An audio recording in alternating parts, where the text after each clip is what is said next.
Welcome to Tenor Tech, where I solve the problems you didn't even know you had. You will start by preparing the device and initiating the factory reset. First, backup photos, contacts, and any important files to Google Drive or an SD card so nothing is lost. Once done, make sure the battery is above 50% and that you know your Google account email and password.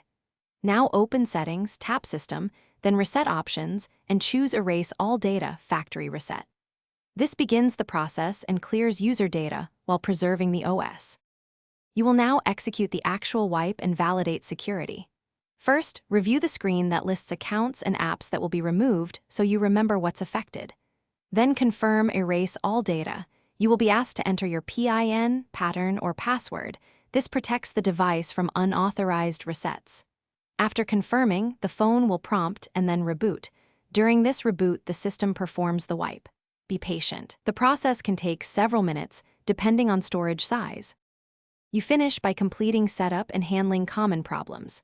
When the phone reboots, follow on-screen prompts to select language, connect Wi-Fi, and sign into Google to restore backups. This restores apps and settings automatically. If the device gets stuck at boot, power off and enter recovery mode, volume up plus power on some models, then choose Wipe Data/Factory Reset. If Factory Reset Protection activates, sign in with the Google account previously used on the phone to unlock.